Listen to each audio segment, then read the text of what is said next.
Ladies and gentlemen, our climate startup Mejlis will be starting shortly. Please take your seats.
Ladies and gentlemen, our climate startup Mejlis will be starting shortly. Please take your seats.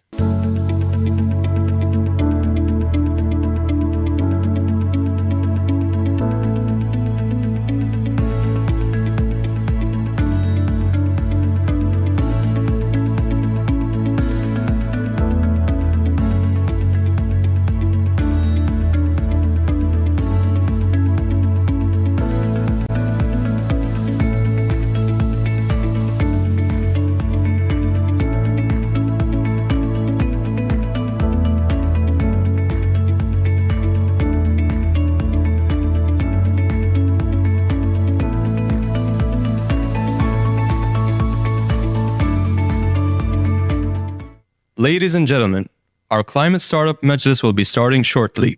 Please take your seats.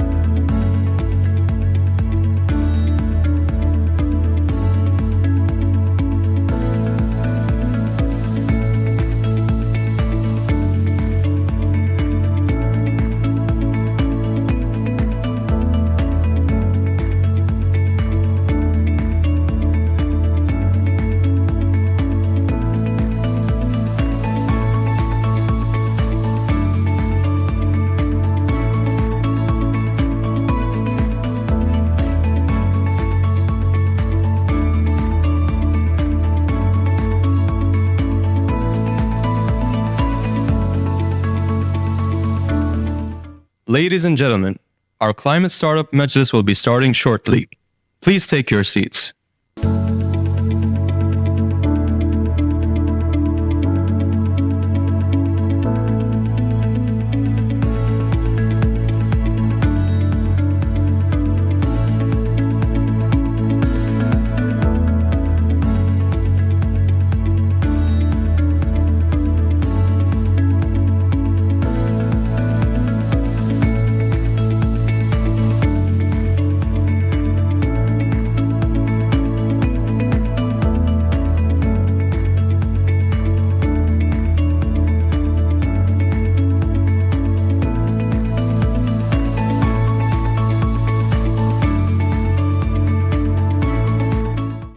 Ladies and gentlemen, our climate startup Mejlis will be starting shortly. Please take your seats.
Ladies and gentlemen, our Climate Startup Majlis will be starting shortly. Please take your seats.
Ladies and gentlemen, our Climate Startup Majlis will be starting shortly. Please take your seats.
Ladies and gentlemen, welcome back to Museum of the Future's Climate Future Week.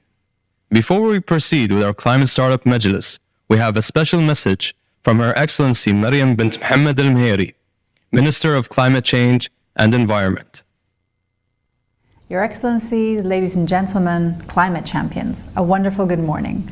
I apologize for not being physically with you today, but I am delighted that I can at least address you virtually here at the Climate Future Week in this beautiful, iconic Museum of the Future.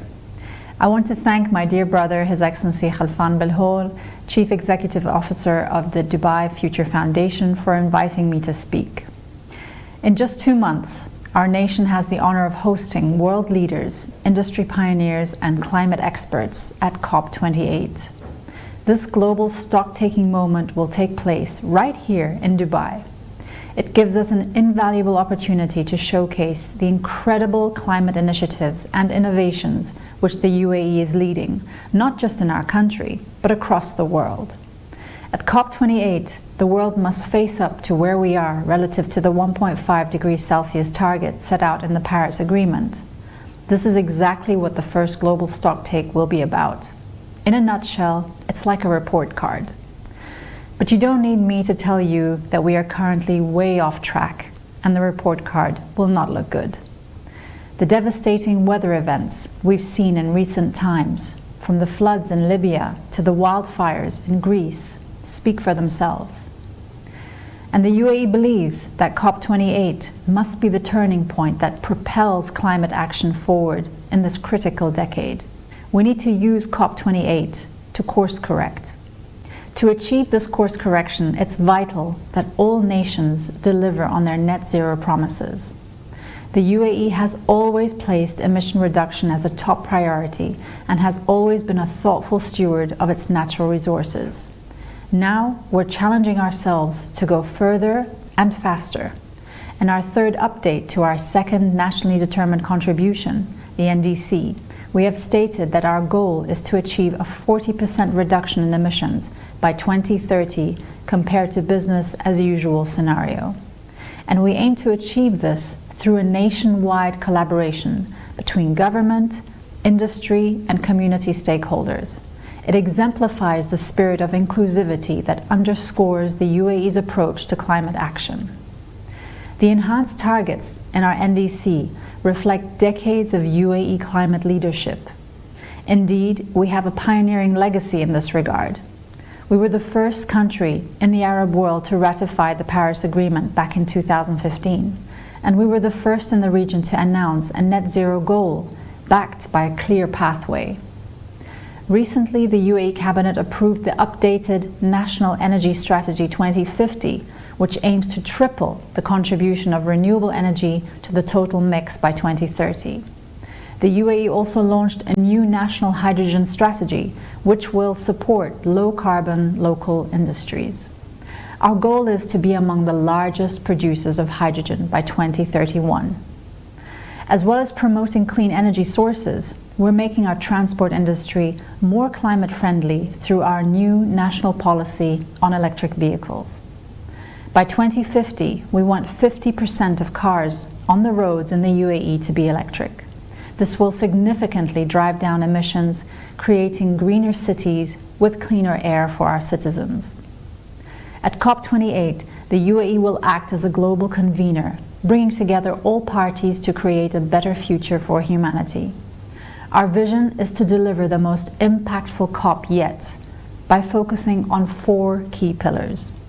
First, we aim to fast-track a just, orderly, and equitable energy transition.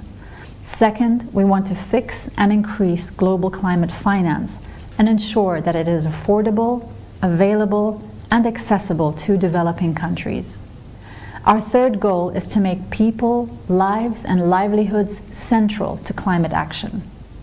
And finally, we will deliver a truly inclusive COP, one in which the voices of all nations and all segments of society are heard. During this year of sustainability here in the UAE, I felt so proud to see Emiratis from all walks of life working together to protect our planet. Right now, industry leaders are investing in projects that will future-proof our nation, capitalizing on the many economic opportunities that sustainable development offers. Our climate researchers are spearheading clean energy projects as well as food systems transformations and emission reductions through their work. And our climate campaigners are driving action at pace through their energy and determination. The Museum of the Future in Dubai acts as a visionary platform for addressing the pressing challenge of climate change, and being here in this museum is a reminder of the great future we and our kids could live in.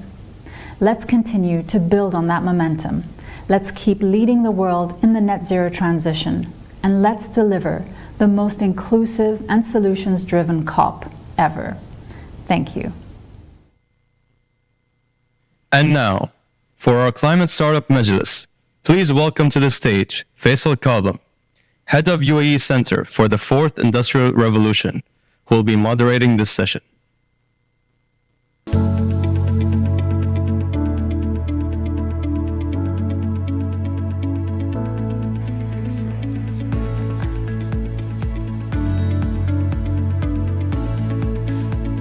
Assalamu alaikum. Good morning, ladies and gentlemen.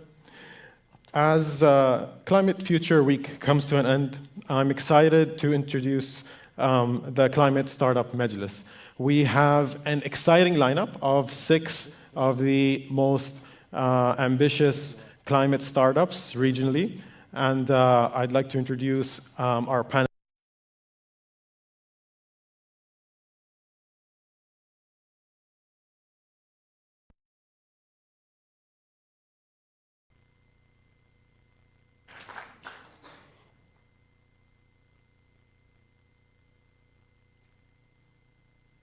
Thank you.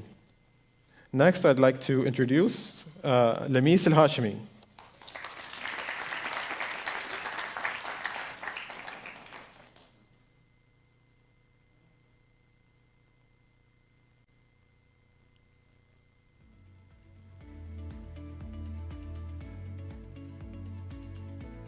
I'd like to introduce Onur Elgun.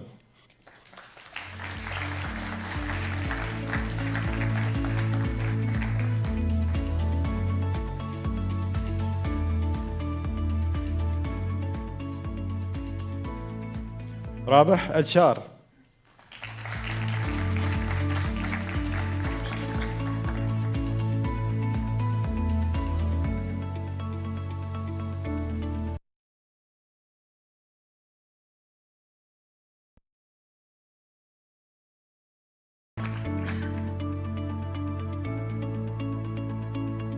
And last but not least, Lara Hussein and Jaylan Uran.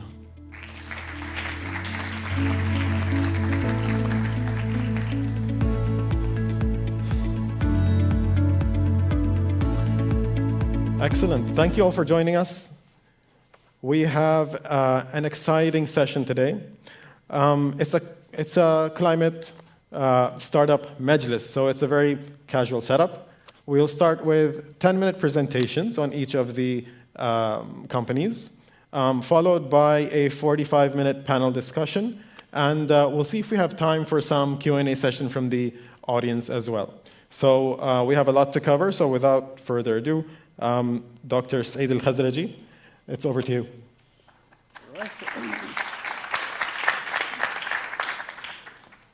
Hello? Is this okay? All right, so first of all, thank you so much for having me. My name is Saeed Al-Hassan Al-Khazraji, a recent member of the Full Professor Club. And because of that, my fellow full professors dictate that I have to add and show some numbers in my presentation. So I sprinkle it with a few numbers so you don't have to worry about it. All right, so the first number I would like to mention is 2. 2 billion people right now don't have access to clean water. And this number will be exacerbated by the fact that climate change has impacted a lot of the natural water resources. Not only we see news that the rivers are drying up, you have either droughts or floods, and this problem will continue as long as we don't fix the climate change problem. However, we know that we already, at the United Nations level, have established goals to allow us to fix this problem. So it's not always gloom and doom. There are a lot of people, entrepreneurs, creators, who try to fix this problem or provide a solution that can mitigate this problem as part of the United Nations Sustainable Development Goal number 6. Now, let me just give you highlights of the level of water problem that we are facing, and actually the amount of water we have access to. So if you look at this pie chart, 97% of all water is locked up in the ocean. And our fresh water is basically almost 2.5%. From this 2.5%, I need to highlight the permanent water storage, the glaciers. They basically compose of 70% of all the fresh water. And we need the glaciers to be where they are. We don't want them to melt. We don't want them to be anywhere else because they are our storage. If we melt them, all this water will eventually go to the ocean and become salty water.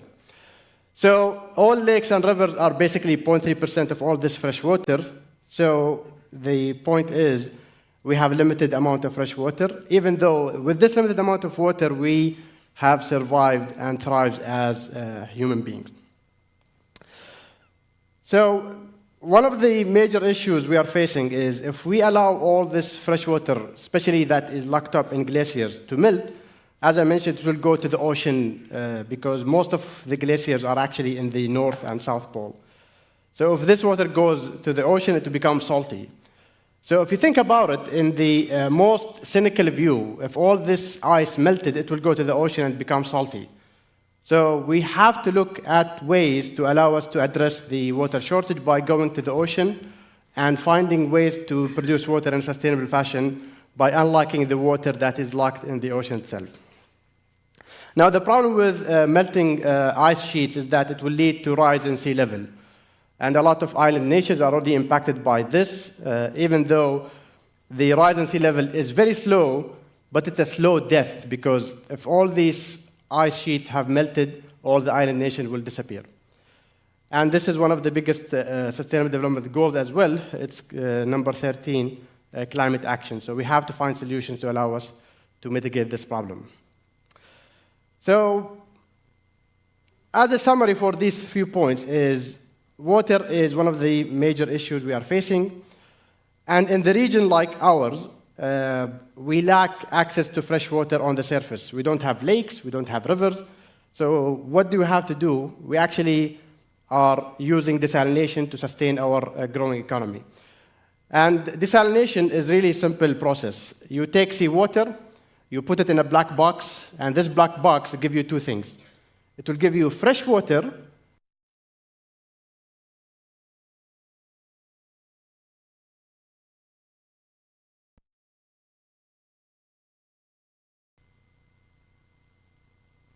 because it has a lot of salts. So in essence, what you do, you take the salt from one point, you add it to another point, and you allow the fresh water to be free of salt, and this water will become saltier, we call it brine.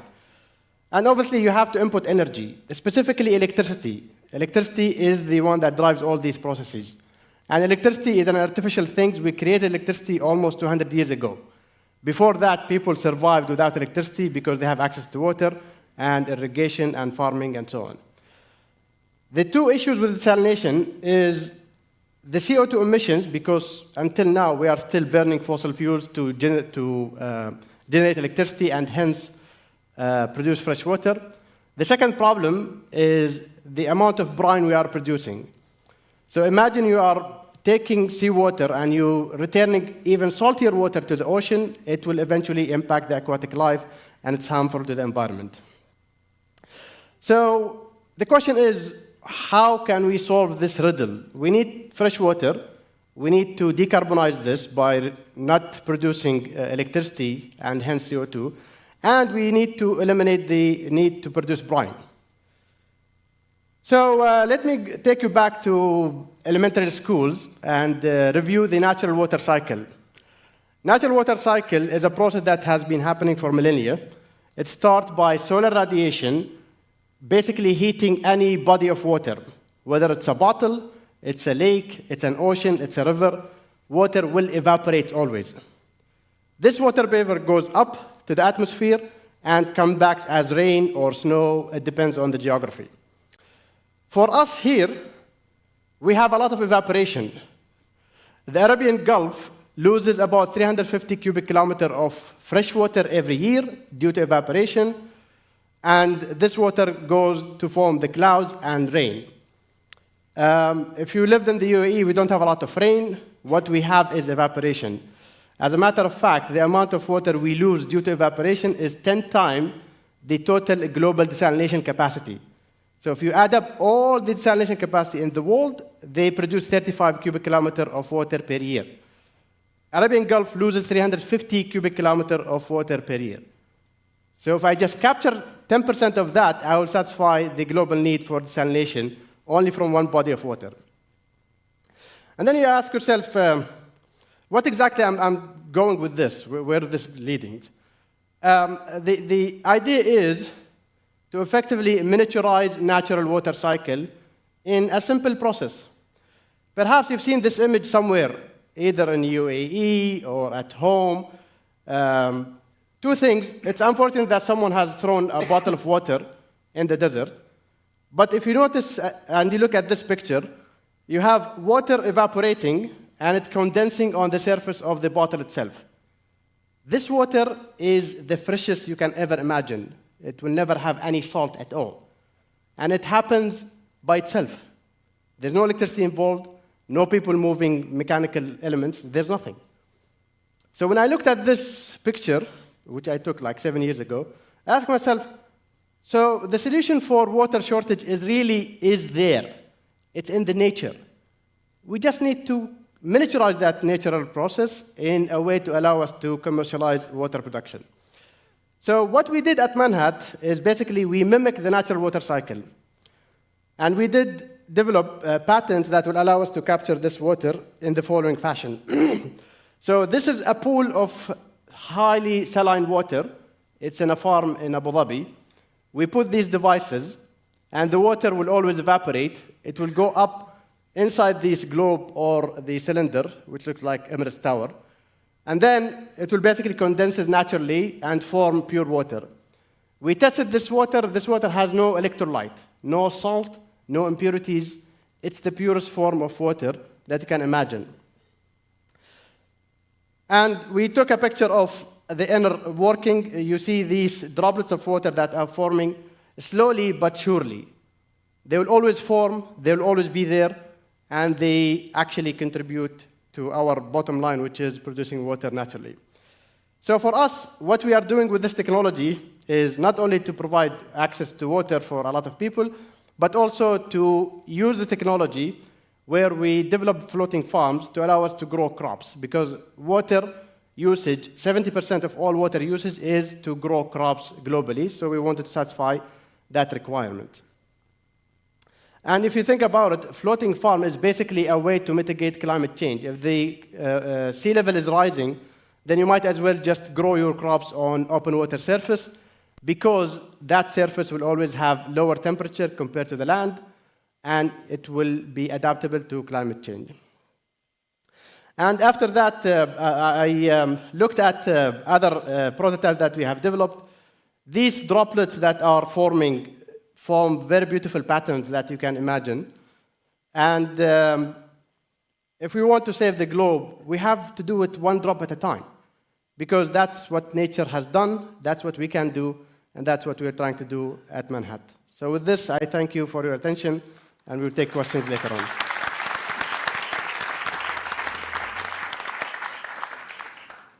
Thank you so much, Dr. Saeed.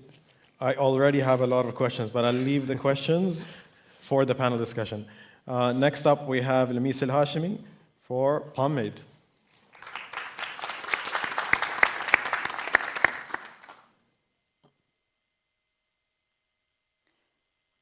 Assalamu alaikum.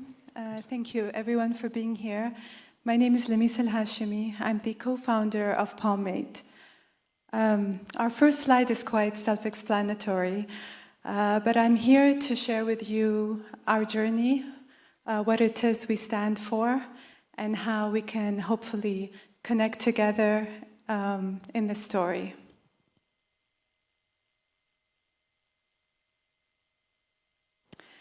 So I grew up under the shade of a date palm tree, and I'm sure many of you here have had similar experiences and connections with our native tree. This tree has been very giving, whether it's from its fruit. Definitely with our ancestors, it's given us shelter, and it has medicinal properties. I mean, its benefits are endless. And I stand before you today because our date palm tree has stepped up again and has helped us in finding a solution against a global problem we're all facing. So who we are a Dubai-based startup, we manufacture biodegradable and eco-friendly cutlery, and we do so by using the materials of the date palm leaves. Why we do what we do? Well, almost 50% of global plastic consumption comes from single-use plastics, and that ranges from plastic bottles to cutlery to plates, etc. And as we all know, unfortunately, plastic doesn't decompose fully. It turns into microplastics, which have sadly infiltrated our ecosystem, our marine life, and unfortunately ourselves as well. Now, plastics are important. They've helped us in many areas. They've made our life easier. But we believe that they're not necessary for everything, and there are certain areas in which we could do without them. So we've been reflecting a lot in the past years, looking at where we stand and how we need to try and begin the healing process of our earth. And if you look back, we've always been taught 20, 30 years ago, we've been taught the linear way. You take, you make, and then you discard. And the linear model was what we've known. Because of the linear model, 80% of a lot of decision making was due to the poor linear design, where we disregard the environmental impact of the resources we use. We don't look at product life cycles. We just take. And this is where we are today. There's a tough statistic that says if we don't do anything, then by 2050, we would need the resources of 3 whole Earths to sustain us every year. But we're not gonna be in that situation, inshallah. So how are we rethinking our ways? We are rethinking our ways through circular economy. And the circular economy disrupts the linear method because it focuses on preservation of value, regenerating our resources, finding ways in which we could reuse and recycle. And through linear economy, we are able to reuse raw materials and not have to go and extract new virgin raw materials to make our products. And so it's no longer the take, make, waste, but it's the take, make, reuse, recycle, and so on. So it is a loop. So my question today is, are we here in the UAE ready for circularity? And this is where Palmade comes in. And we can look at Palmade as a business case. We can look and see if this is going to work. Our story began by contemplating on what happens with all the waste from our date palm leaves. The UAE has one of the largest concentration of date palm trees. And every year, 12 to 15 of its fronds need to be cut off so that we could make way to harvest our dates. This results in approximately 1.2 million tons of bio-waste. Where does that go? It goes to green landfills. At worst, it gets burnt. So we've, after years of R&D, we've figured out a way that if we combine this green waste with some natural biopolymers, we can come up with a material that functions like plastic, but is in fact biodegradable and compostable. And the first thing that came up to our minds was, can we turn this into a spoon? And the spoon is just the beginning of our journey. It is not limited to cutlery. And we call it Palmade. Sorry. So we stand for transitioning our economy and our society in the UAE and beyond into a more sustainable way of living. We begin by phasing out single-use plastics and then looking into other ways of being more circular as an economy. But it all takes effort, communal effort, for us to get to where we need to get to. I hope you can join us in this effort. Thank you. Shukran.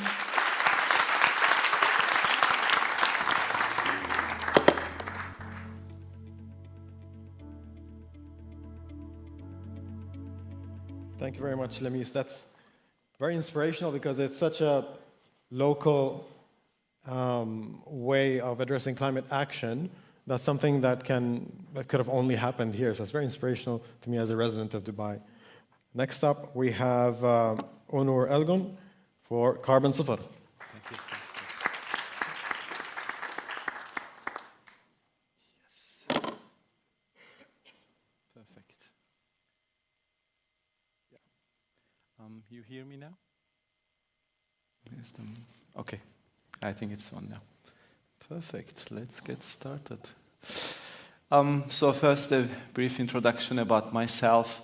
I'm Onur Elgun. I'm the co-founder of Carbon Sıfır, which is a climate tech startup based in the UAE. What we do is we enable businesses easily measure, reduce, and remove their carbon footprint. And I came to Dubai back in 2007 from where I spent most of my childhood, from Istanbul. And since 2007, I worked with BCG, Boston Consulting Group, and lately with Talabat, before I founded Carbon Sıfır. So I think one point I want to make in this presentation is the way we tackle the climate change, and which set the foundations of coming up with the idea to set up a climate tech startup in the UAE. I think we are tackling the climate change almost completely the wrong way, but we are big believers, so we think there is a hope. Here behind me you see two photos. One is an astronaut looking at the world, seeing how all the ecosystems are really interconnected, how borderless actually the Earth is. And on the other side, a very unfortunate picture where you have a flood victim sadly staring at his home and really feeling really down. I think although these two people are miles away from each other, yet they share a profound commonality, which is the reality of climate change. And I think the main thing is when we look at the individuals feel defeated, right? They feel they are helpless, whatever they can do maybe will not move the needle, and there is nothing much for them to do. When you flip the coin and look at the businesses, many of which are very overwhelmed. They don't know where to start to take a climate action. They don't know how to start. They have no idea what the impact going to be on their core business. And they are overwhelmed. So some tend to take no action. I think we need to move beyond having a shock to take a climate action into making it really scalable and actionable. Because today the approach we take to climate action is an accountancy approach. We are very transactional when it comes to climate action. We need an innovation challenge to move the needle at scale. So reflecting on my time in BCG and Talabat, I believe we need to take a tech approach to the climate action problem, which is basically 3 principles we need to ingrain into this. One is we need to be very user-centric. We need to make things very convenient for individuals and for businesses to take an action on. It has to be data-driven, but the data that resonates and the data that makes sense and the data that's actionable. And we need to iterate. We are not there yet. We are just starting, so we need a lot of iterations. Scalability is also super critical. We need to make sure that climate action reaches beyond certain individuals or certain companies, that becomes a common practice that's embodied by many.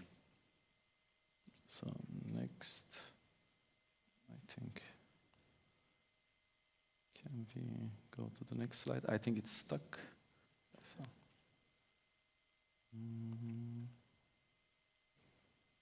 You try and go back. twice. Yeah, sometimes you go back. Yeah, I think it's stuck. Anyway, I'll continue. I keep that in mind, but in the meantime, I think it can be sorted out. Okay, perfect. Okay, we can move to the next.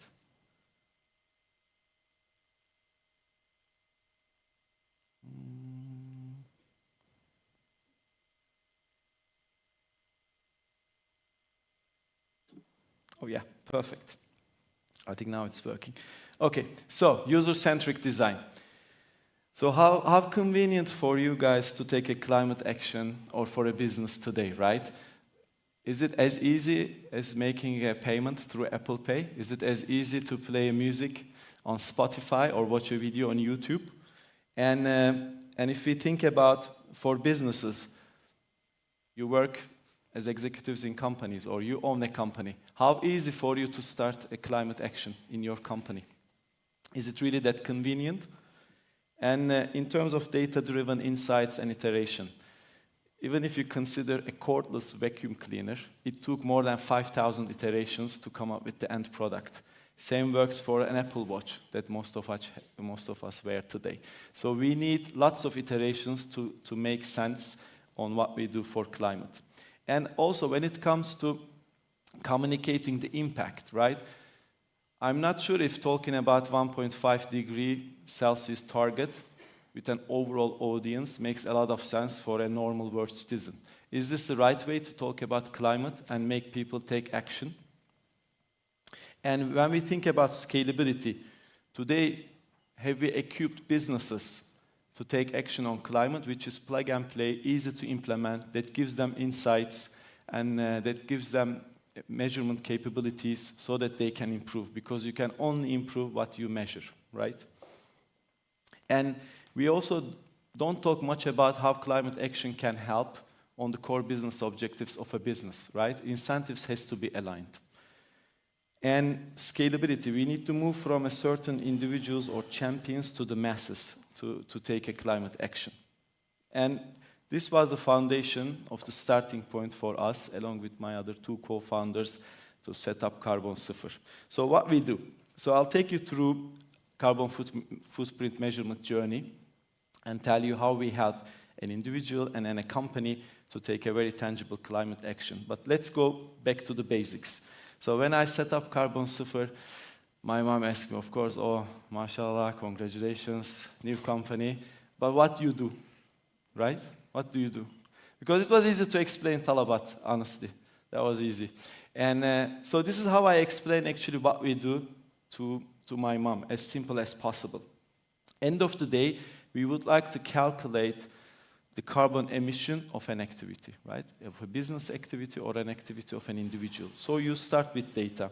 You take either an activity data, it could be in the units of kilometers or kilograms. It could be as simple as buying a kilo of tomato or riding a car for certain kilometers. Or it could be your spent data, how many dirhams you spent on a certain transaction. Then you need to convert that into a common metric, CO2 equivalent, right? And you use emission factors to do that, to end up with a carbon footprint. Let me be more specific. The big question is, why do we need to measure? Why it matters? It matters because we need insights. If you look at the very right-hand side of the slide, for a company to start a net zero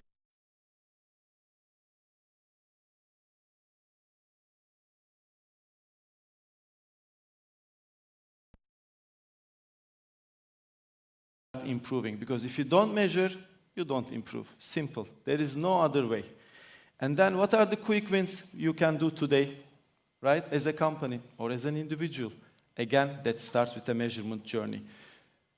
All the way to how you communicate data, convert data into insights and action. If you just say 1.5 degree in the end of the century, maybe that doesn't resonate with everyone, right? So you need to communicate differently with different stakeholders. How it works. You start with activity data and spent data. Your measurement is as good as your data reading capabilities and data integration capabilities, right? And then to calculate accurately, you need advanced matching algorithms to match an activity to a carbon emission factor and come up with a measurement. So basically our Carbon Sıfır's calculation engine has more than 50,000 data points based on an AI-powered platform where we get any data from any business through our NLP system, natural language processing system. We get the data, and based on inventory management system, accounting data, or customer touch points, we convert it into carbon emissions and provide relevant insights. So this is carbon sıfır in action from a restaurant chain in Dubai. What we do is we calculate their carbon footprint across the scope 1, 2, 3 and tell them very clearly where they stand. Which supplier contributes the most to their carbon footprint? Which products contribute the most to their carbon footprint? So they can go and take an action. And bringing this climate topic into the lives of normal people, what we do is we integrate into customer touch points. You order your food, you have an idea about the carbon footprint of the impact. You take a taxi, you have an idea about it, and you will have option to remove your carbon footprint through the projects that are in the UAE or around the world. So, to wrap up, basically to really take a tangible climate action, we are a big believer of shifting our focus and applying these tech principles, convenience, data-driven insights, and scalability to make a very tangible impact. And actually, last but not least, we are very hopeful as Carbon Sıfır, not because we exist, but because we exist in the UAE, a country who ratified Paris Agreement for the first time in the region, who pledged for net zero by 2050, and who is going to hold COP28, where promises will turn into action. So thank you very much, and looking forward to meeting you all.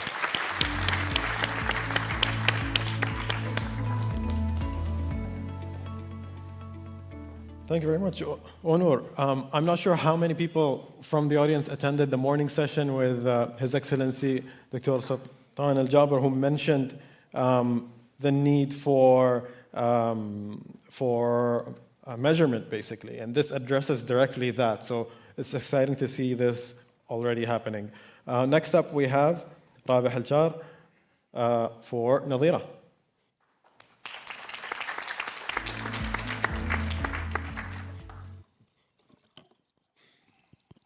Hello everyone, my name is Rabih Al-Jar. I'm the CEO of Nadira Technologies, and I'm presenting to you today our product Yalla Return. So each one of us in the UAE and in the region, we produce one of the highest amount of waste per capita in the world. However, we recycle less than 10%, in some cases less than 5%. Best-in-class countries, they're able to recycle 80% of their waste, and for every ton of waste that we don't recycle, that equates to 3.5 tons of CO2 being emitted into the atmosphere because we have to get virgin material transported, extracted, manufactured again. So it's a big, big footprint. At the same time, it's a low-hanging fruit for us to tackle head-on climate change. When you look at the fundamental reasons why this is not happening, it's not because government don't want to recycle or people don't want to recycle. It's because there are fundamental underlying reasons that is preventing us from doing that today, that are presented in three main pillars. The first one is the awareness is low for individuals, companies, how to recycle, where to recycle, what's in it for them when they recycle, and what's going to happen with the recyclables after I recycle. Number two, the value chain complexity is very high. So even if people recycle, many times you put everything in one bag, you put it outside, and then you see a compactor truck coming in and putting everything in the same truck. So the complexity of the value chain to make sure that recyclables are being collected and segregated and put aside is very, very high. And third, it's waste at the end of the day. So the unit economics is very tight, and it's very difficult for people to make money out of that. So even if you solve 1 and 2, many startups have started and failed because they haven't tackled the commerciality of it in the proper way. What we do in Yalla Return, we are an engagement platform. So we help everyone to recycle through a 4-step journey. First, it's an app. You can download it today. We're launching in many Carrefours in Dubai and Abu Dhabi very soon, so you can engage with us. And you'll be able to know where to recycle, how to recycle, what's in it for you if you recycle, and engage with us as such. Number two, we have a smart bin system to ensure that whatever people recycle, these recyclables are put in a safe place. They are not being contaminated nor being lost across the value chain. And then we trace and we verify and we know through a QR tracking mechanism that you are actually recycling with us. So if you are doing well, we'll reward you through a lot of credits that are exchanged by cash vouchers from Talabat, from Uber, from Carrefour and others. If you don't recycle well, you're making mistakes. We tell you what are the mistakes, and many people, they make genuine mistakes. They put for example, single-use cutlery in the recyclable bag, but it's actually not recyclable. So we tell you what are the mistakes so you can fix these mistakes next time. And then ultimately we tell you what's your footprint individually because of the recycling activity that you've done, how much landfill space you've saved, CO2 emissions that you've reduced, and how much energy you've been able to reduce as well. Very quickly, just take you through our journey in the app. It's a gamified environment. You learn on how to recycle through infographics. We have games. We have a lot of instructional material and videos that teaches people on what's recyclable and what's not. We even have an AI algorithm that we developed in-house where you take a picture, you upload it, and it tells you if this item is recyclable or not, and that helps you in answering the questions very quickly. And then ultimately, when you recycle, you can see this lady in Abu Dhabi. She's taking a bag full of recyclables to one of the smart bins. It's actually in the Eastern Mangroves community, if you know it, in Abu Dhabi. She opens the bin, deposits the bag, and continues her journey. It's literally a 3-second process. This bag has 40 to 50 containers that allow her to put it in very quickly and continue her journey and get rewarded at the same time. We've actually operate in emerging economies as well, and there we have a buyback center. So that's, for example, one of our centers in Lebanon, where people bring their recyclables to us as opposed to having these smart bins at their premises, and then they get credits on the spot over there. We even have developed our own reverse vending machine for educational purposes. We believe that RVMs, or reverse vending machines, are a great tool to bring awareness in malls, in walkways, in events, to get people to download the app. Similarly, we use AI to detect items. People can get credit for their items, but then eventually they'll be able to find the next smart bin where they can take the full bag of recyclables and recycle with us on a continuous basis. So we've patented that process on a global level. We filed our WIPO, World Intellectual Property application, and got granted on communicating back to users using a QR code system on what's recyclable and what's not. And that's how we exchange and share information with people to tell them about the quality of recycling that they're doing. So what we've done is we made the system effective, easy, and by clustering our solutions and serving one community at a time, we're able to actually make money out of doing that for us and for our collection partners that we work with today. Today, we're available actually by November. We're going to be in 90 communities across Abu Dhabi, Dubai, Riyadh, and Lebanon, and growing as well beyond that. This is a typical community in Dubai. This is a community of 3,000 villas that was not recycling before we intervened. So we launched our intervention, and within 8 weeks, we were able to get 50% of the community engaged with us. It means they're depositing one bag per week with us and recycling on a continuous basis. So this is one example, quite recent, of our work in Dubai. Our longest standing project was with Addar 18 months ago. We launched with them a project. Today, this project has 71% of residents recycling with us on a frequent basis or on a weekly basis, and it's our record high community because we continuously drive engagement, and we're not satisfied with 50. We always push to reach higher numbers as well. We actually, a year from today, last year, we won the Greenhouse Accelerator Program by the Ministry of Climate Change and Environment and PepsiCo, and the awarding ceremony was exactly in this room, so this room is quite dear to our heart. But as well, we were part of many competitions, we won multiple awards, and our impact has been verified through a randomized controlled trial study by Yale University, where they've monitored a control group and an intervention group, and they have verified that what we do using technology and behavioral nudges, we're able to get people to recycle more and recycle better through our system.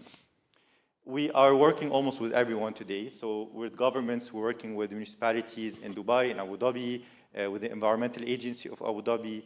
We're an ADQ company, so Abu Dhabi Holding Company is a shareholder. We work with all multinationals, and our direct interface are waste collection companies and community management companies that we interface with on a regular basis. This is our team, so we've grown to be a team of 14 people. We have advisors across the board, from waste management to behavioral nudges to legal and other expertise. And this is one of our trucks. So these trucks, actually not ours, these are for our collection partners, so we don't pick up a single bag ourselves. We work with collection partners on the pickups. These bags are full of clean recyclables diverted from landfills. Otherwise, this truck would have been going to landfills. We saved these recyclables, monetized them, enabled a circular economy, and it's a win-win for everyone. Thank you very much.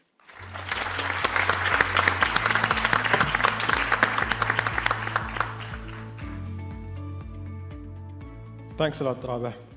I, for one, where there's several, like when you want to get rid of your, dispose of your trash, there's several bins, and then there are few options for recycling. I usually spend at least 2 minutes trying to figure out where to put, what's the right place to put it. So maybe if we can get a show of hands, like how many of you want to recycle, but already I can see people raising their hands, but you want to recycle, but you wish that there was more clarity or awareness in terms of how to do it. Amazing, there you go. So you have product market fit right there. All right, next up we have Dr. Joseph for Pure Harvest.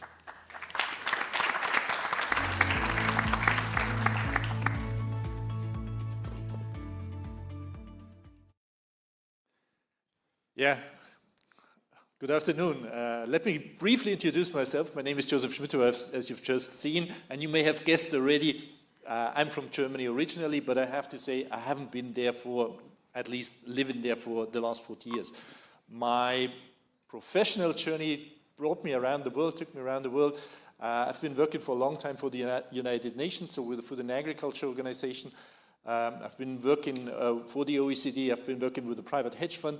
And while I'm absolutely new to the UAE, I just started this month, and I'm absolutely new to Pure Harvest, I'm not new to sustainability, and I'm not new to agriculture.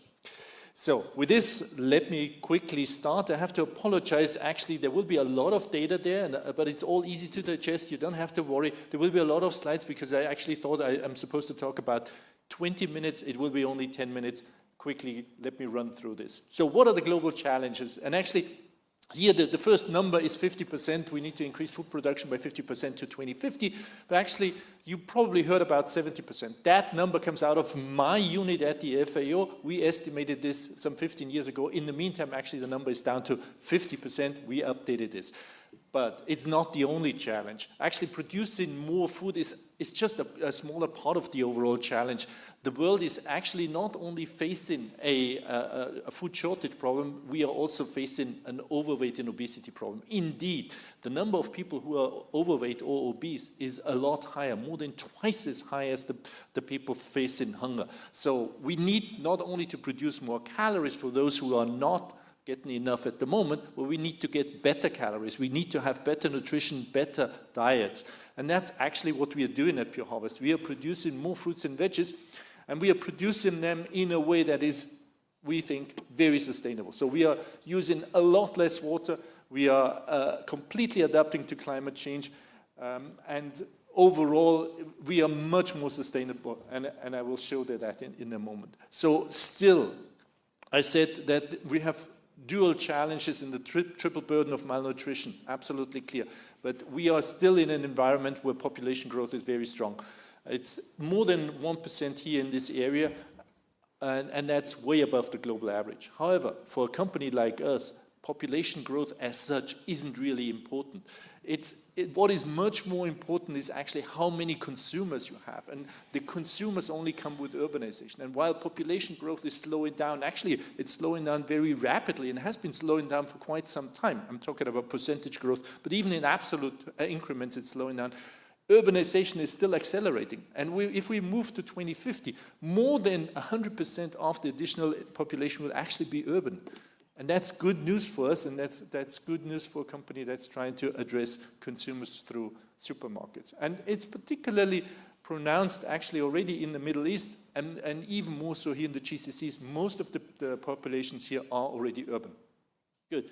So how do we live up to the challenges that the world is facing? We're trying in several ways. We have established a controlled environment agriculture model that works very well here in the area. We started in 2017, 2018 with a small farm, less than 1 hectare, and just set up a laboratory to understand how one can produce fruits and vegetables in arguably the harshest environment in the world, in the desert.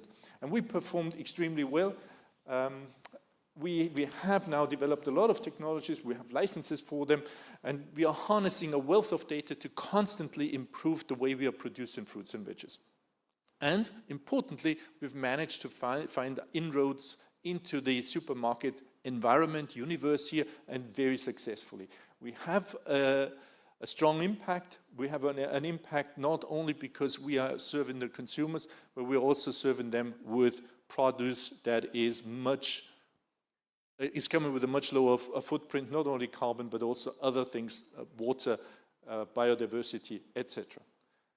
Good. So our goal is essentially to be the preeminent supplier of agricultural technology that allows the world to adapt to climate change and produce in the harshest environments in the world.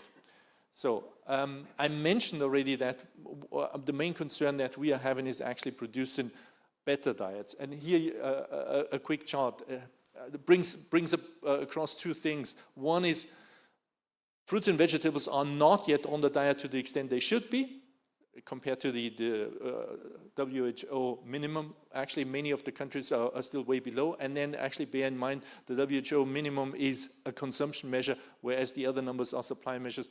And here we have been talking a lot about waste. The difference between is waste, and waste in our farm is minimal relative to the rest of the world. Losses in waste across agriculture, 30% of production. We are just a fraction. So again, if you don't waste carbon, you don't waste water, you don't waste resources.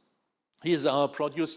It's already in the supermarkets, and it doesn't only look delicious, it tastes delicious. If you have time, go and shop. It's really nice. And we have not only expanded our geographic reach, we've also expanded our product reach, and we are producing more and more different products, more than 10 already. Good. Not only are we having an impact as far as the environment is concerned, we are also adding to greater self-sufficiency, less dependency. So we've actually replaced a good part of the high-quality tomatoes already in the past. It's probably not 60%, it's 60% from the highest to the lowest level, but it's certainly 40%. And that actually means the country is much less dependent and more resilient to external shocks. And not only that, we have created a lot of jobs, more than 600 already. A great variety of different nationalities are working with us, and we try to look after our employees in an above average way. Good. And a lot has already been said about water and the need to actually face up to a water challenge. We are not only facing a climate crisis, we are also facing a water crisis. And the water crisis is so important for us simply because agriculture is the main user of fresh water. Agriculture accounts for 70% of fresh water use in the world. And here we come with a controlled environment agriculture where we use a fraction of what other greenhouses use and just a tiny little bit of what open field agriculture uses. So again, a way of adapting to climate change. And unfortunately, I hope somebody can start that animation. If you don't know the animation, go to the NASA website and download it. It's really a fascinating thing. Unfortunately, it doesn't work here. It's a different way of showing the hockey stick that you know probably from the IPCC publications. Actually, if anybody can start that, it would be nice. If it doesn't work, then that's fine too. So what you would actually see that the circles here in terms of temperatures are increasing rapidly, and we are already beyond the 1.5 degree challenge. So, there you go. So actually it does work, and you see it starts in pre-industrial time, and the circles are moving quickly to the outside. And by so doing, we essentially capture the way global mean temperatures are rising.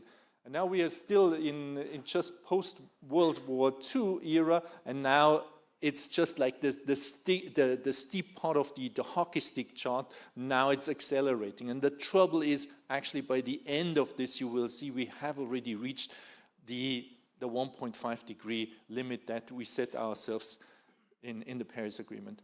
So the even sadder part of that is that 2023 is not there. 2023 would even be a larger circle in that chart. Good. So again, what we do is essentially try to overcome that harsh environment. We try to be outside of the purple ranges, that's temperature here, and we are inside the green ranges. And that essentially means we are creating our own climate so that we can produce fruits and vegetables at least, and a number of other products within the harshest climates. And it's actually a sad part of the story. The problem is, as climate change progresses, production in the environment or the environment that's typical for production here will be the environment in production elsewhere. So it will move from arid to semi-arid to even temperate zone. And what we see here is just a harbinger for what will come. And again, so our form of production is probably one of the best adaptation measures that exist. Good.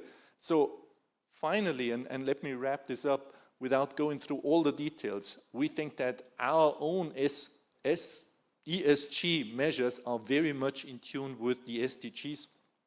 We have zero transportation or almost zero transportation, no air freights. Everything is within 2 hours to the consumer. We produce 365 days a year. We have super high yields, meaning we don't need land. We produce 100 kilos per square meter. That's just phenomenal in terms of tomatoes on the vine. We need a fraction of the water.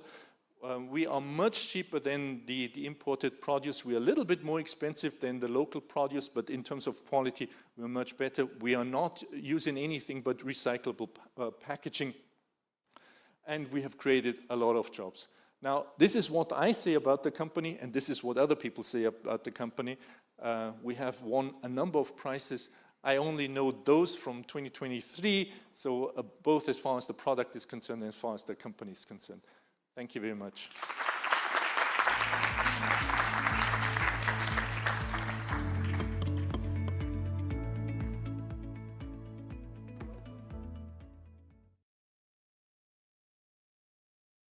What's very unique about Pure Harvest and what you're doing is the fact that it's kind of addressing multiple crises together. And I think it's an important thing to highlight that, whenever we're focusing on climate action, it could bring together a lot of other benefits in addition to mitigating climate change. So thank you for your presentation. Next up, we have Waste Lab with Lara and Jaylan.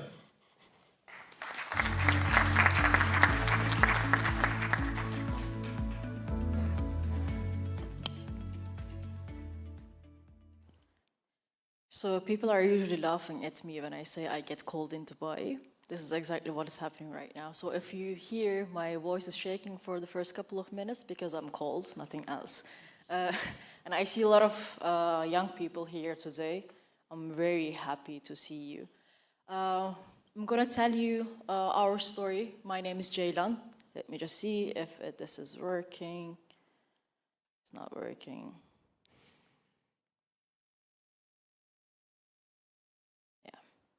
It's not working. Yeah, it's working. So it's us here, full house co-founders from the Waste Lab. I have my superstar co-founder, Lara, and I'm the other co-founder. And most importantly, how we label ourselves, that we are soil builders and we are storytellers.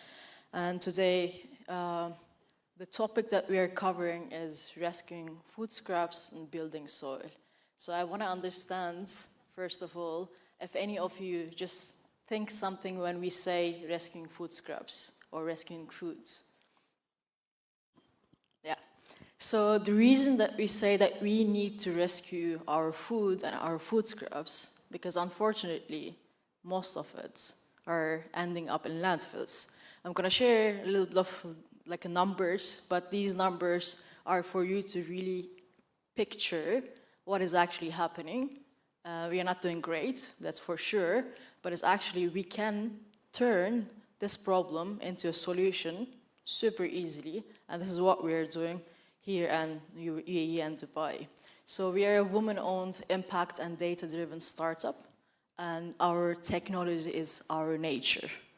This is also something that I would like to talk about. All my colleagues here, they are doing a great job, and technology is super important. But we're approaching the climate problem from a food perspective and from a nature perspective. And we are proudly saying that the technology that we use is our nature. So, very simply, this is how we started. So December 2021, we said, we're gonna start in one community, doesn't really matter. We're gonna do what we know the best and see if it's gonna work or not. So December here, all you know, it's super good, the temperatures are nice, and July is on the other side, it was actually in the middle of the sandstorm. So doesn't matter the scale, if you take action and if you let nature to sometimes take over, this is what happens. And when I say that we compost, it's actually like I'm not talking about more like house scale. So this is what we collect. Otherwise, these could have ended up in landfills. All our peels and seeds and everything. And let's not forget, 90% of our food here is coming from different countries. We should be very grateful, but this doesn't mean that we should throw them away, right? And we collect food scraps and food leftovers as well, and we turn them into something called compost. It has all the minerals, nutrients, moisture content that our sandy soil, especially here, is lacking and is hungry for. Just basic numbers. So also, just the background information, I'm an architect. And if anyone tells me that we are wasting 1.3 billion tons of food, I paralyze. I have no idea. I'm very good at scale, but I cannot imagine 1.3 billion tons of food being wasted. Is it as big as this room, or what is it, right? So we dissect these data for everyone to actually understand, because once you understand, you can actually take action, because it's not overwhelming anymore. It's actually quite important information that you have, that you can act on it. So this means actually all the foods, fruits and vegetables, meat, everything that we are producing right now, 45% of it is actually ending up in landfills, right? And this means all 3 apples that you are buying from supermarkets, one of it you're just throwing away. This is as simple as this. Every 3 products that you are buying from an even household level ends up in your garbage and ends up in landfill. And I would like to tell one thing, because we hear this a lot. So it's okay, it's food. We are sending this to landfill and it's going to decompose, right? Because this is what happens in nature. But it doesn't happen in landfills, because we don't have oxygen in landfills. We don't have water. It's dark. It's smelly.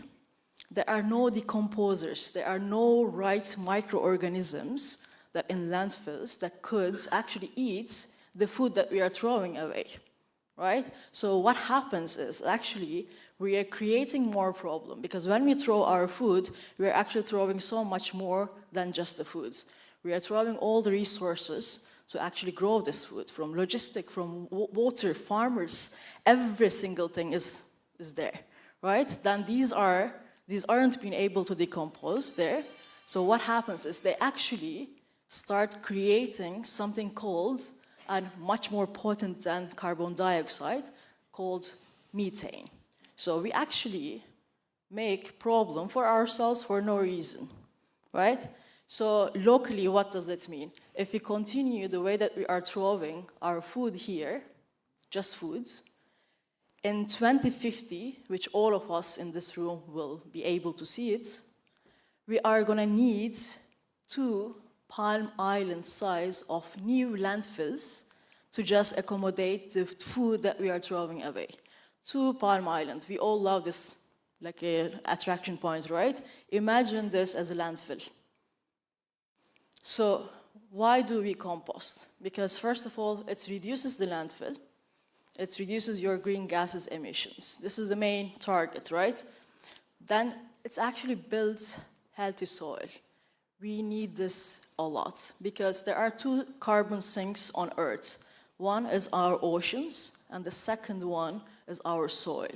We need our soil, not just to cultivate it, but actually store the carbon and excess carbon we are releasing. So instead of throwing this food away and creating carbon dioxide, methane, we actually turn this into a compost, and as soon as you apply to your soil becomes healthier to actually draw this carbon. So right now, even we stop doing everything, we still have excess carbon on our air that we need to draw it down. And this is what we could do. We could actually also grow nutritious and better foods.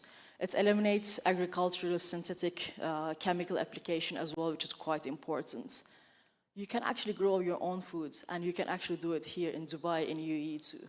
You can't imagine actually that you can grow up to 60 different crops here. And the water usage, we heard great innovation about water. Water scarcity is super important, and we need to understand that each banana you throw actually has 100 liters of water put in it to be able to grow. Every banana you're throwing, 100 liters of water, someone actually put it on it, right? So, and as soon as you apply composted soil, you're actually increasing, like you're making your like a soil a sponge. So you can actually need less irrigation because your soil will be moist. And it creates local resources, from jobs to everything. So this is, in a nutshell, a little bit bigger scale how we do it. We actually have our own farmland because we do believe in keeping resources decentralized and more nature and like a simple way possible. This is how we do our compost. It might look super simple, which it gets simpler in time, but actually there are a lot of work and knowledge and sweat behind. We have farmers on board, we have scientists on board. We are actually quite now knowledgeable about like a food waste management and composting. We have a lot of macro and microorganisms in these piles. We haven't seen this much variety anywhere in the streets in this region, but in our farm and in our piles. So just in a nutshell, we are a very early stage startup, and in this like a past 5 months, from January to May, which was fairly lower season for our operations, we were able to actually divert 120,000 kgs of food waste just with a small team. And the impact that we are creating from it is actually, it's huge. And of course, we target a lot of different SDGs, and yeah, so that's it.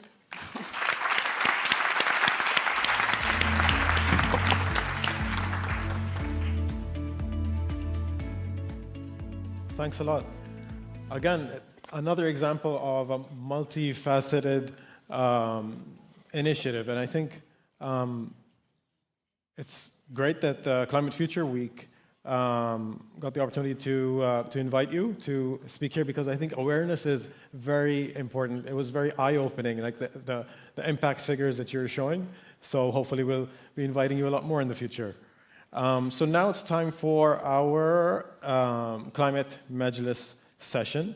I'd like to leave this open to anyone that would volunteer to answer, and then maybe I can ask some specific questions as well. But just to kick off, I feel like maybe the audience would like to know, like, what is, what's unique about this region? Like, how has your initiative been both relevant to the region, but also benefited from maybe some of the regulations or government initiatives that were provided to make this happen?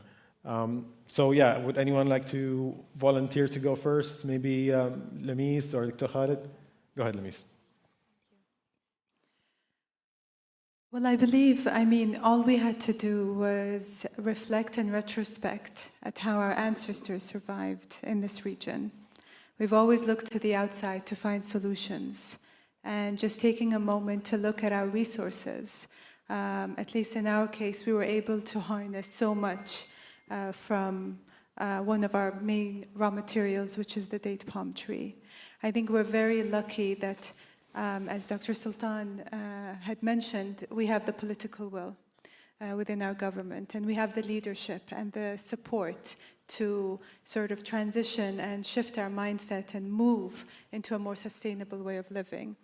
And I think that has coincided just very well with us trying to find local solutions here in the UAE with local resources, because I believe there is so much in our ecosystem that we're yet to tap into and we're slowly discovering. So I believe that it's very important that we look here and try and innovate here, because I believe that there is so much to unlock. That's great. And I think, since it's a very local solution, something that's been done here, perhaps for the first time, are you looking to export your learnings to other countries? Are you looking to participate in maybe events worldwide to show how you've achieved what you have with the resources that we have available to us here? Yes, for sure. I mean, at the moment right now, we are focused in the UAE and the region. More than anything, I think the messaging that comes out of us is what really matters, is that here in the UAE, a country that, is probably perceived as one that's wasteful or does a lot of importing, has managed to find its own solutions. So I think it positions us very well, along with everything that our government and that we're doing. But definitely with time, we hope that we could expand, yes, beyond borders. Dr. Khalid, I think your initiative is also very, very local. Have you interacted with any of the maybe government entities or even private sector entities that have made your kind of pilot project or initiative happen here specifically? Yeah, so we started Manhat almost 3.5 years ago, and we participated in many different programs that allowed us to actually access grants that will help us in going through our prototyping phase. So one of the programs was the Expo Live Innovation Program that was opened this year, specifically for COP28. Also, we are part of the MAN incubation program in Abu Dhabi. We also have, we are members of the Shira startup community in Sharjah, where they help us secure some grants through Sanduq al-Watan. So all of these activities that we participate in helped us in basically moving the technology forward. It's slow, but it's steady. As I mentioned in my talk, one drop leads to another drop, and then you have billion drops will give you a river. So, but again, the infrastructure, the ecosystem helps you in advancing your technology, as long as you are willing to actually go and engage as much as you can with the community, because at the end of the day, it's driven by your belief that the solution will be a very crucial part of solving the climate change. Sure. You mentioned it's slow and steady. Yes. Is there any way you would propose, or is there any way you would suggest improving that? Is there anything that we can do to speed up that process? Is it something that's up to governments, up to the private sector? So we classify ourselves as a deep tech startup, and the reason for this is we do R&D based on physical sciences and experiments. And an example of a deep tech startup is the BioNTech startup that created the Pfizer vaccine. I believe a lot of you have the Pfizer vaccine here, but just the background of that technology goes back to 2006 and 2007, where the two founders are professors in a university in Germany, and they never used that messenger RNA technology until the pandemic. So it was like almost 12 years of development of a technology because of its potential. Obviously, health-based technologies will take longer time, Our technology is not health-based. We know that we can bring it to the market very quickly. But definitely, you can imagine deep tech startup requires investments that perhaps requires belief and trust, because the risk is usually higher than very well-established technology that can be implemented based on experiences outside the region itself. Thank you very much. Dr. Joseph, I think you wear two hats. So maybe as an investor, do you see this region as a place where investors globally would be interested in investing in early stage climate tech startups? Yeah, let me try to give you the answer from an economist, and for us as an economist, it's always important to understand what's the factor endowment, what's the comparative advantage of the region, to understand whether I actually would like to invest here or not. Now, what has the region to offer, and what has the country to offer? The country doesn't have any fertile land, to be blunt, or very limited. The country doesn't have any fresh water, at least not in excess. It has limited availability. The country has very good access to technology, has very good access to finance. The country has abundance of energy. The country has access to inexpensive labor. And so if you combine the various elements of the factor endowment, then things like controlled environment agriculture naturally pop out. No? So there is a possibility to do something if you harness the factor endowment that's available. And that is energy, finance, know-how, and you need to be conscious of the water and the land constraints, and then you can actually produce. And it's happening.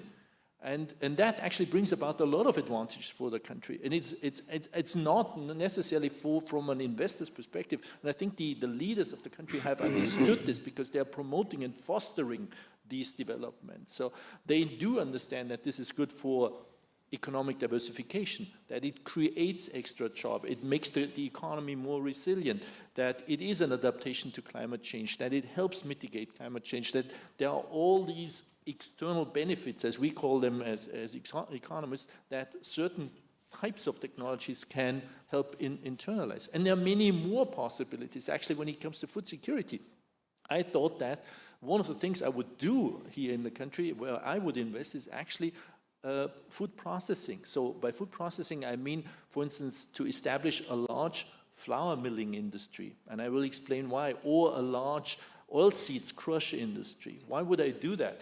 Because it actually allows the country to have food security stocks that are, in a way, camouflaged as pipeline stocks. So if you have a big processing industry, whether you like it or not, you need to have big stocks, because the processing industry needs processing stocks. And if push comes to shove and you have a COVID outbreak or you have a war outbreak or whatever, then these processing stocks or pipeline stocks can function as food security stocks. And in addition, you can actually re-export the flour. It's energy intensive, and you make business there. And you keep back the bran, and you can turn the bran into an insect farm, into animal feed. So it has lots of advantages, and you can combine this with leftovers from the hospitality sector or leftovers from pure harvest, from all the plants that we need to get rid of, and you have a thriving both food processing industry and a thriving waste recycling industry. And there are many such examples, and I don't think that the country has completely exhausted the possibilities there.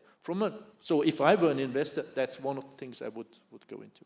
Thank you, that's very helpful. So maybe going back to the other side, maybe the fundraising side, perhaps back to Rabah and Onur, like how has the fundraising environment been in the region, in your opinion? Is there an emphasis on climate tech companies? Is there, or are people shying away from it? How has your experience been? Yeah, so basically it's not a common thing for investors to understand climate tech investments. It's something new, and it's something that's emerging. It's emerging very quickly. Nevertheless, it is not the initial DNA for VCs and for different entities to understand how a climate startup works. The ones that do, they understand it very well, but it's not common yet, and it needs a lot of education. So one of the founding rounds we did it took a lot of back and forth to educate that this is not only good for the environment. We are not an NGO, right? We are a profit-making entity, but at the same time, we do serve the environment at the same time. And it takes a lot of education from our side, but I think the speed of people understanding this business is increasing a lot today. That's great. Onur? Yeah, I'll split it into two. I think the first, during our fundraising journey, when you talk to usual global suspects, VCs, they are very skeptical.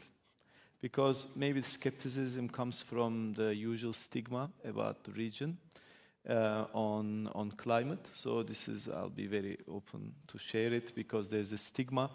But at the same time, they want to know, they want to learn more. So they need more information coming out of this region, more tangible impact coming out of this region to be convinced to take the further steps. So in my view, the global VCs who invest in climate tech, mainly in Europe, they are more skeptical as of today, but they want to learn more about the region. This is number one. Locally, today in the VC ecosystem, there is a lot of interest, slowly turning into action, because at the same time, that's not still at the part of DNA of the local VCs, knowing the business models in climate tech. So in a way, the trick is to marry both worlds, where there is know-how on climate tech in the, let's say, global north, and where there is willingness, but not so much know-how yet in the global south of the VCs. So, but to marry both worlds, I think state-owned enterprises and the government VC arms play a huge role. This is actually where we took some leverage, because their mindset, they know what's happening at the global scale, and they are able to bring global know-how and invest in a local climate tech startup. So that was the angle we kind of find to manage to raise for Carbon Sıfır through the government investment vehicles. Have either of you or anyone in the panel maybe noticed any kind of regulations that were helpful in other countries, something that we can replicate here? I know that, for example, there is a climate trading mechanism being worked on by the Ministry of Climate Change and Environment, initiatives similar to that, or are there any similar like government-led initiatives or incentives that are provided somewhere else that you've noticed that we could provide here in Dubai or the UAE? Sure. Yeah, thank you. Actually, I would like to give you a little bit more background as far as my own activities are concerned, and then I can motivate what I'm proposing. So I'm also consulting in the health sector, and the two sectors have actually quite a bit of overlap. One wouldn't expect it, agriculture and health. And one of the mechanisms to finance progress in the health sector is called Advanced Market Commitments, an AMC. We briefly talked about it, but perhaps the audience is not entirely aware of it. It's been used actually to develop vaccines or early detection tests or drugs or therapies, particularly in the cancer space, but also in the vaccine space. The Global Alliance for Vaccines, the Gavi, has done that as early as 2007. Now, put this model, let me briefly explain what it is. So it's essentially so that there's a sponsor who has an interest in developing a certain technology, say carbon-saving technology, and the technology is still too expensive. So the carbon credits produced with that technology are way too expensive, but if the technology can be scaled, then the economies of scale would bring the prices down and eventually would be possible. So if the government, or perhaps also the government, the private sector commits to such a thing, it can well be possible that new technologies are being developed, as it is the case in the health sector. And it could be done here as far as carbon saving is concerned, and to a considerable extent. We've just recently submitted a proposal to the Ministry of Climate Change to do that for agriculture here, and it can be scaled across all sectors. So the idea basically is that the government, together with the private sector, sees that they need to make a commitment to saving carbon, to generate carbon credits. They commit to this by taking a financial commitment and say, yes, please do that, and develop this. Now, the obvious case here in this country is to have cooling technologies, because everything you do when it comes to food production requires cooling. And it's not only food production, actually also for housing, hospitality, everything needs cooling. So the obvious case would be to have an AMC for cooling technologies. You have enormous economies of scope because it can apply across different sectors of the agricultural sector. You generate the carbon credits, and you can even sell the carbon credits, which we would like to do, either back to the sponsor or to consumers, create a consumer loyalty program with it. I know it sounds a bit complicated, but at the end of the day, once you've understood the mechanism, it's super straightforward. And whose responsibility do you feel it is? So who should lead the AMCs? Would it be the private sector, big corporations, multinational companies, or governments? So far, it's a blend. So Gavi, I mentioned already, behind Gavi is the Gates Foundation. It's the biggest sponsor of the Gates Foundation, but there are also governments behind. The German government is also behind Gavi. There are many others. JP Morgan is a sponsor of a carbon credit AMCs. I think even here in the region, not necessarily here in the country. So ideally, I think it would be a consortium of public and private actors sponsoring such an AMC. Thank you. So regarding awareness, I think we've heard from I think everyone how much we need increased awareness, maybe being more involved in communities. Maybe Lara and Jehan, can you give us examples of how we can maybe do that? How can we increase awareness on both the impact of the climate action initiatives that could be done, but also increase awareness of how addressable, for lack of a better word, these challenges are? Okay, so I mean, one approach we use in the Waste Lab, and Jehan mentioned it in the presentation, is storytelling. Because, we live in a very unique place, and we love it to be here, answering your initial question, why we want to be here. Because for us, the UAE is the representation of the world. Like in our team alone, we are 13 members coming from 8 different countries.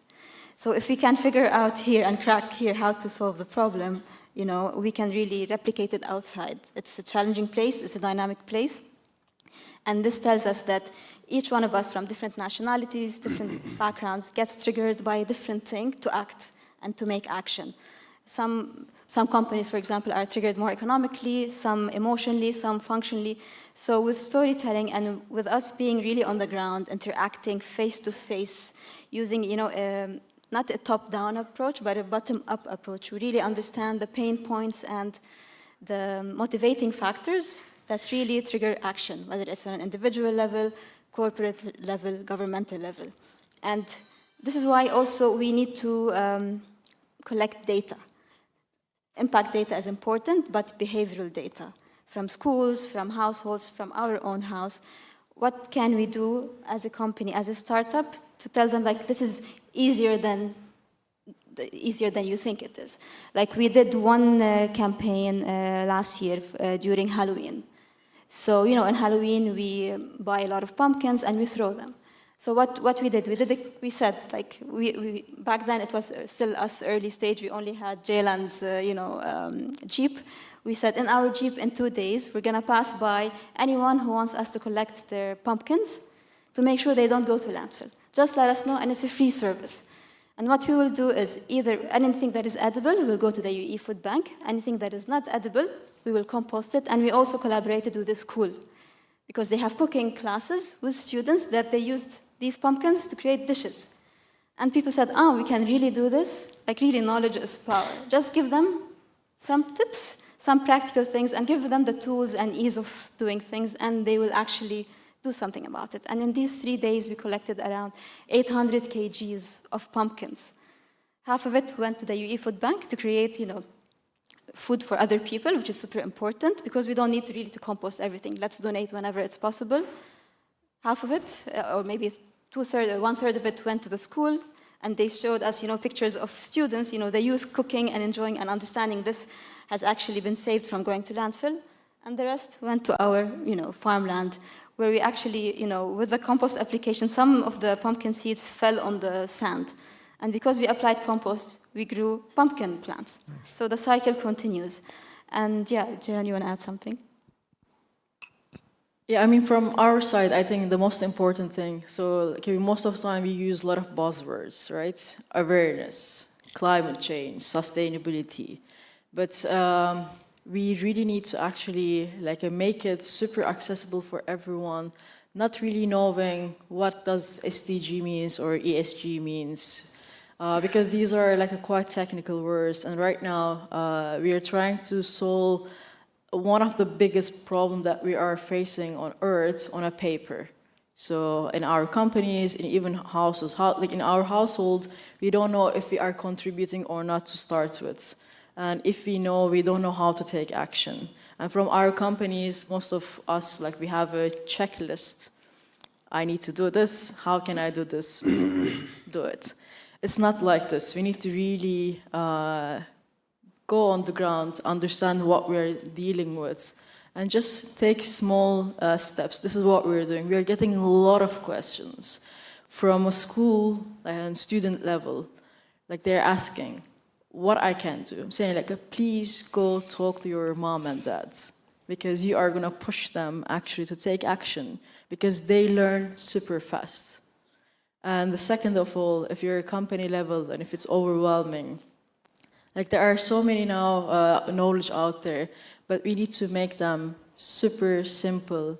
And this is why we started in a very small scale. We can actually scale up we can get as big as we want to. There is no limit on this. But starting small and showing people that it doesn't matter where you're at in your journey, that you can actually take small actions. And doing this, we don't need to be perfect on what we're doing. There are a lot of companies, a lot of startups, a lot of SMEs that they actually do a great job. If I cannot personally recycle, I go to him because I trust that he is doing something. If you are not able to compost at home, we are doing this. We take the accountability and accessibility, transparency in everything. So we just need to, especially living in cities, we often have busy lifestyles and we don't know where to start and what to do. Just what we're saying is just to take us just a step back and look around how you can reach out to others or start from your own household to change things. Because once you start, this impact from your house is going to become your corporate level, your offices, your workplace. And from there, it's going to trickle down to, trickle up to municipalities and governments and vice versa. Very interesting. You mentioned it's scalability. So I think to all panelists, how scalable are your initiatives? Because everything is positive. There's so much potential. Is there anything holding back from scaling up your initiatives to becoming, significantly global climate action initiatives? Sure, let me.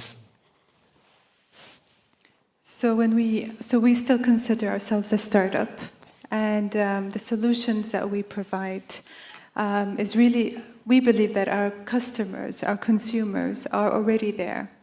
They are expecting that the restaurants and the catering companies do stop using plastics. But the middle person who purchases our products are still in the phase of shifting their mindset away from plastics. It's a hard habit to break. It's something that we've known for a very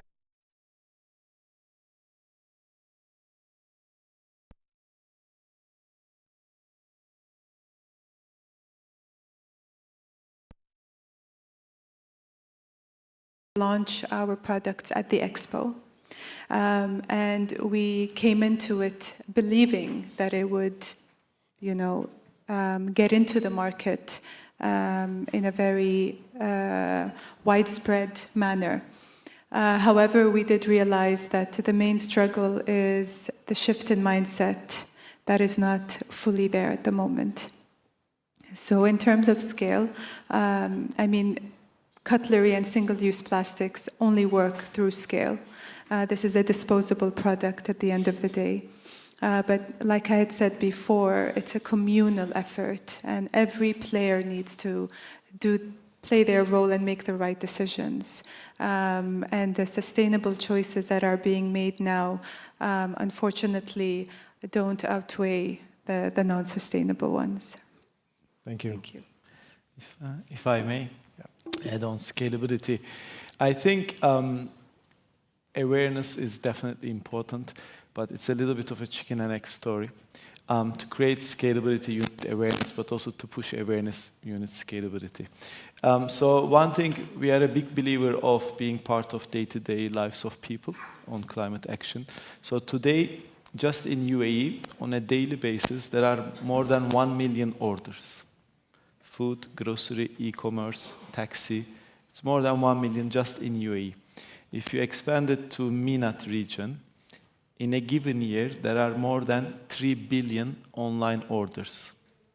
It's business to consumer orders. And I'm excluding a logistic company delivering something to another business. This is just B2C. So the key thing is, at least from our side, if we convert these purchases into an opportunity for a climate action, this is where we start winning and being scalable. So today, an average UAE resident orders more than 30 times in a given month.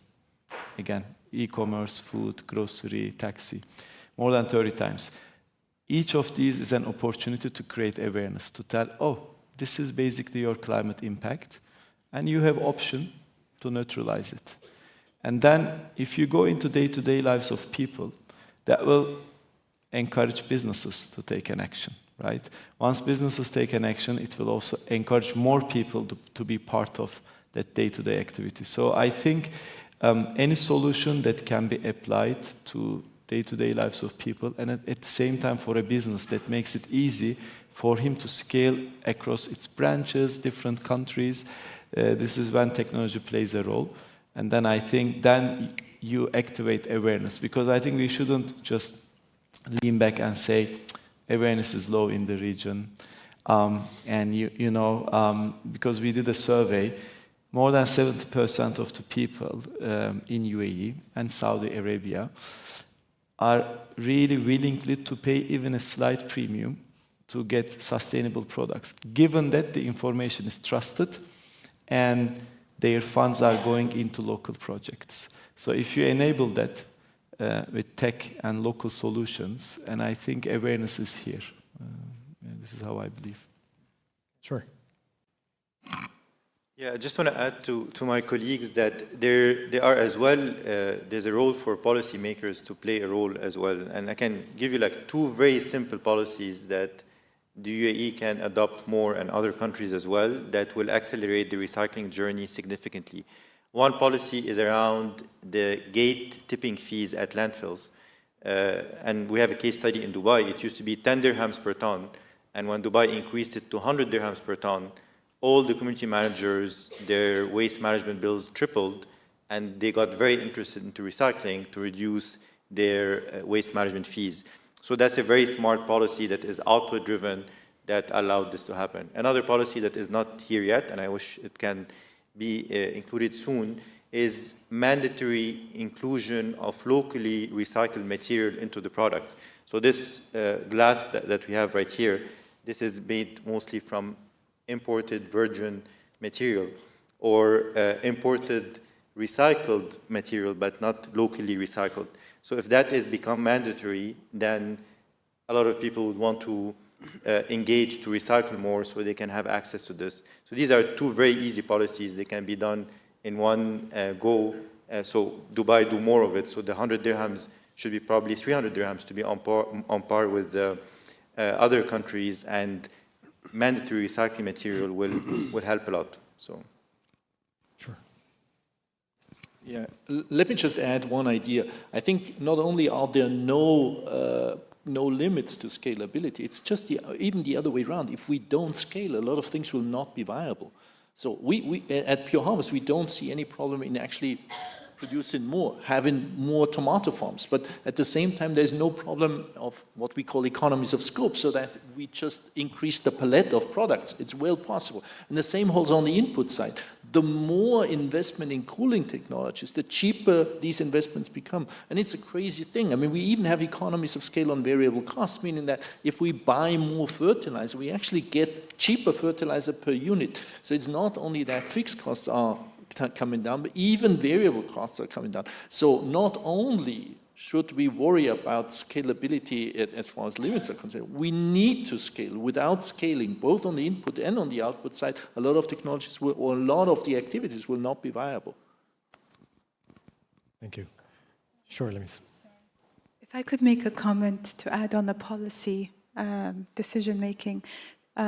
We are really hoping that we have a regulatory body that can have a green seal on products that say that they are compostable or biodegradable. So a regulatory agency that supports locally produced products, but also provides that certification and comfort to the end consumer. Because there's a lot of cynicism and a lot of second guessing when people buy recyclable products to a degree that they're not sure if they should make the additional investment when buying this. And I feel that we are lacking that as a country that imports a lot of goods. We cannot for sure have some sort of certification or green seal on our green products. Thank you, that's very helpful. Sure. Yeah, I want to add one more thing. So when it comes to waste management companies, we get to deal with different clients, hotels, restaurants in different areas in Dubai. And the waste management fee differs based on whom you're working with and the area. And in some cases, we noticed, like, let's say one hotel tells us, we pay the same fee no matter how much waste we give them. So you can keep on giving and you're paying the same. How is this possible? Like, it needs to be linked. Like, the more you waste, the more you pay. So this is something that I would love to, because it also affects us. Because, you know, unfortunately, sometimes we get compared to waste management companies, which we are not. So when it comes to the end, decision by the procurement team, let's say of a hotel, they need to see like how much we cost versus how much waste management fee costs for them. And if they can throw as much as they want and pay the same, we will never be able to compete. Not like we want to compete, but sometimes we have to based on how they see us. So this is something. And another thing from a corporate level, we see now a lot of mandates, like in hotels, that come globally, telling like the local players here that you need to find a sustainable food waste management solution. So this means from a corporate level, a lot of action is also happening, which is great. One example, also like a couple of years ago, we talked to a hotel and they told us we don't have a budget for this sustainable solution. This year they came back to us, the same hotel, saying, now we have a budget. So we see this shift. They're now more understanding and more budget allocation, because at the end of the day, it's all about money, whether we like it or not. If you have money, you can actually do something about it. So we see this change as well in the corporate level. Excellent, thank you very much.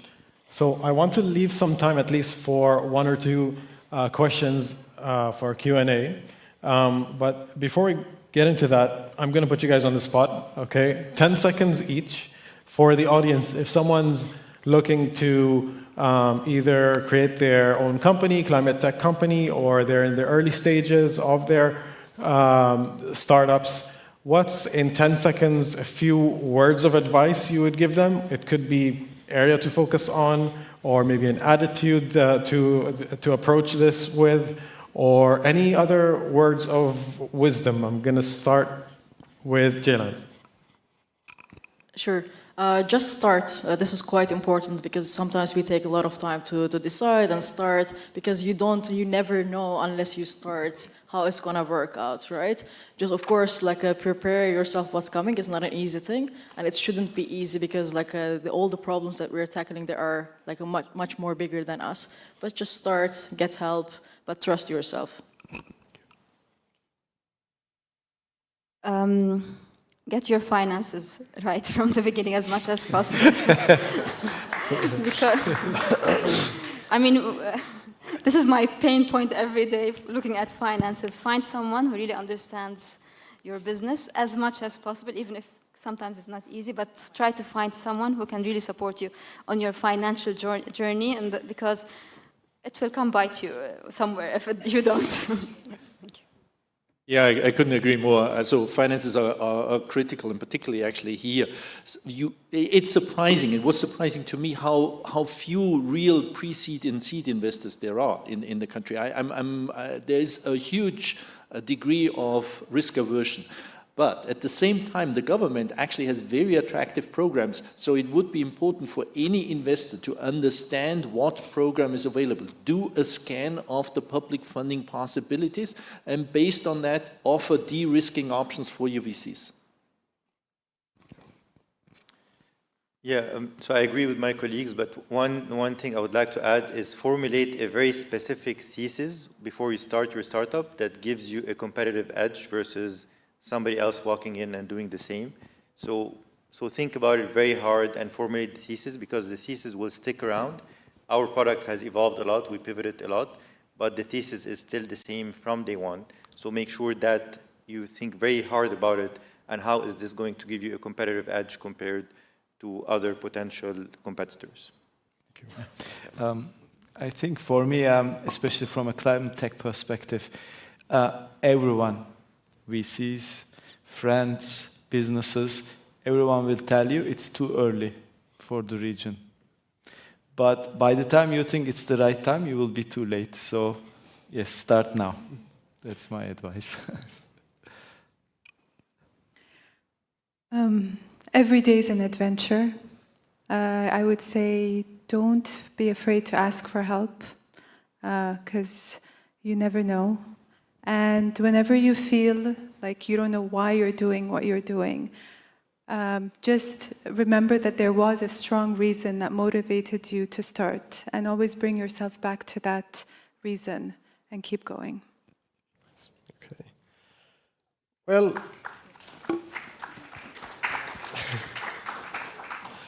so I think I can say every individual have his unique,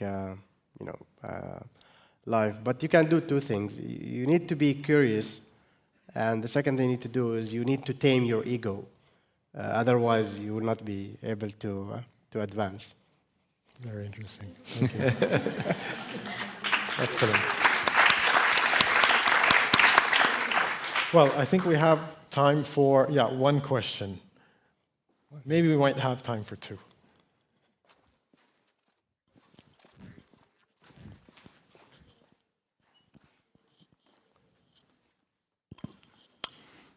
Good afternoon.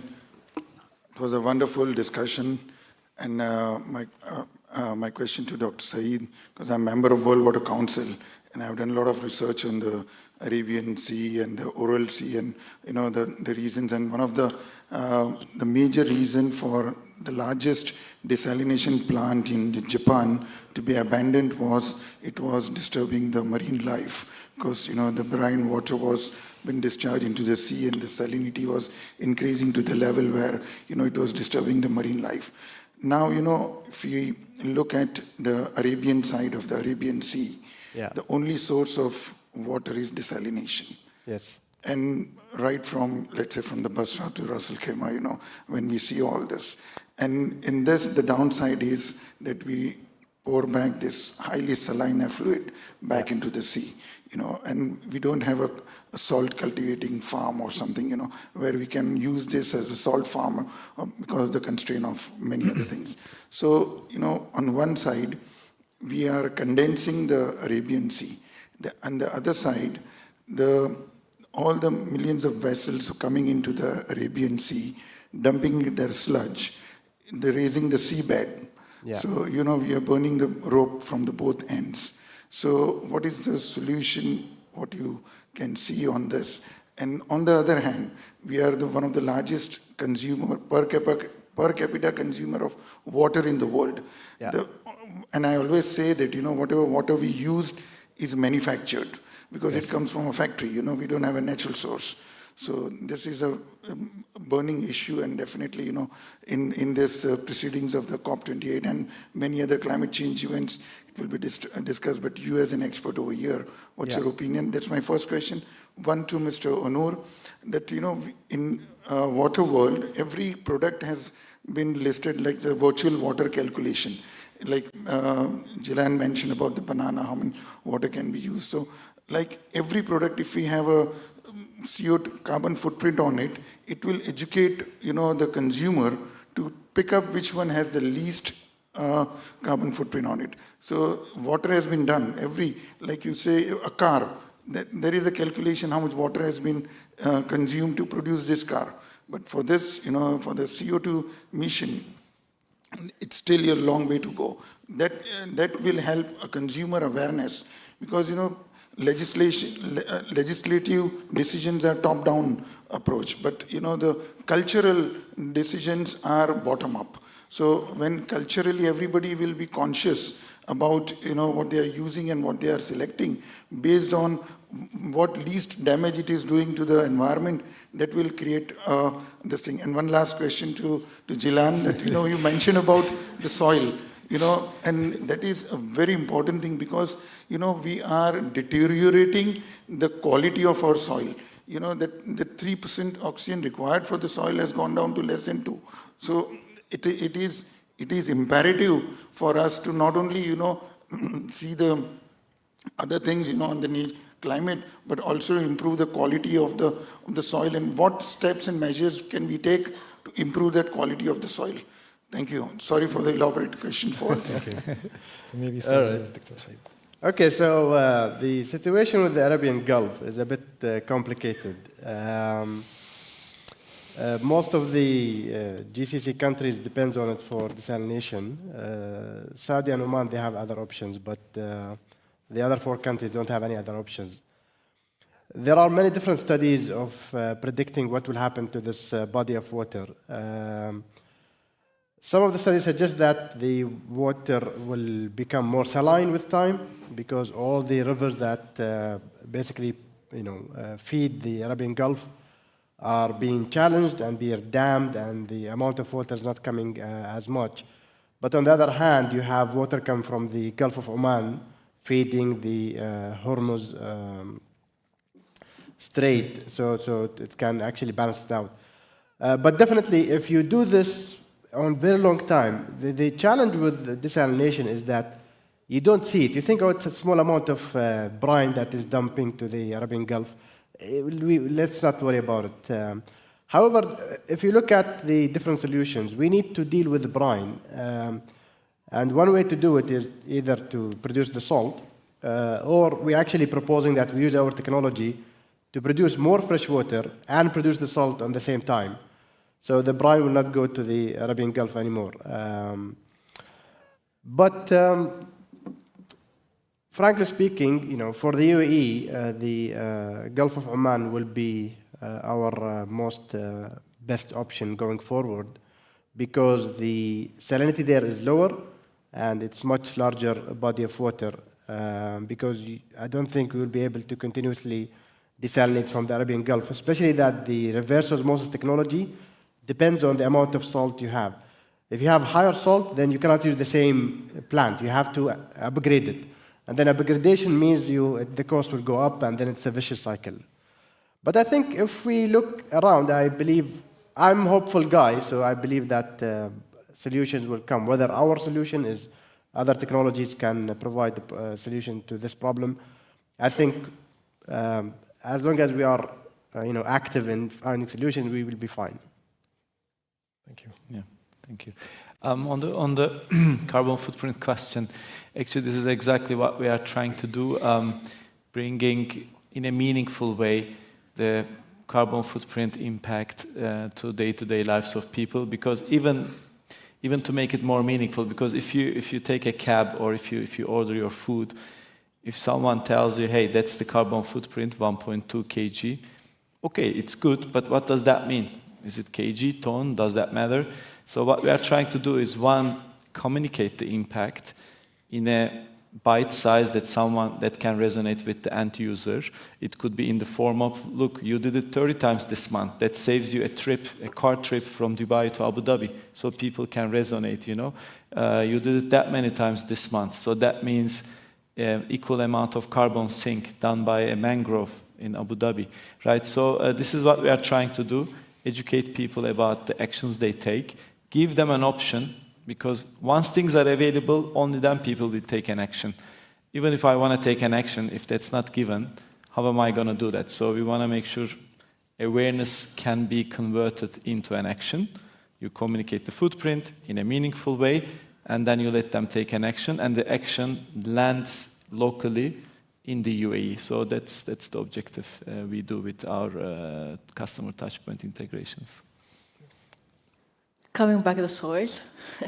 So I think, first of all, we haven't been seeing the soil as our foundation, right?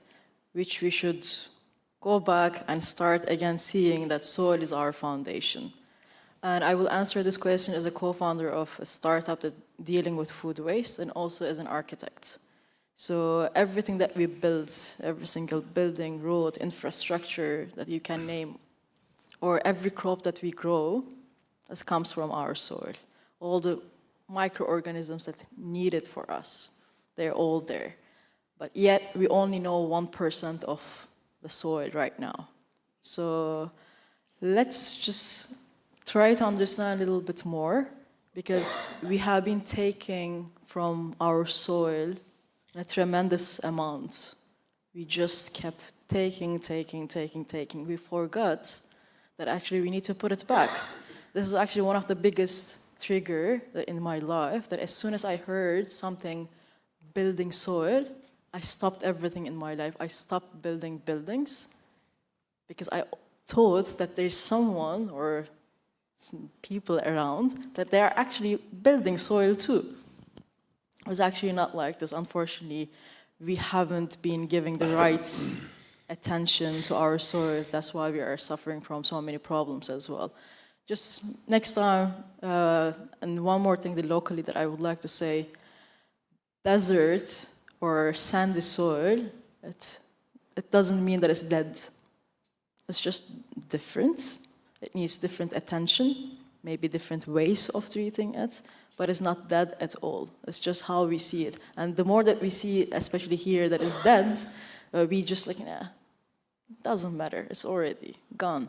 No, not like this. So just, I would like everyone to today, when they're just going back home or work, wherever you're heading, just start looking at the soil in a little bit different way. You don't have to be nerd about it. It's just like think about different stories, the green grass, the trees, the food, the buildings. That's how they are sitting on it. Thank you very much. Unfortunately, we're out of time, but I wanted to thank my dear panelists. Thank you all for joining us.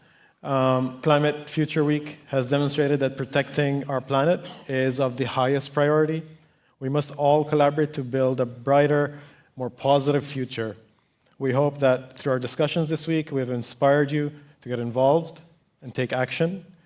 Thank you so much to the Museum of the Future for developing this platform, and to all of you here for making Climate Future Week a success.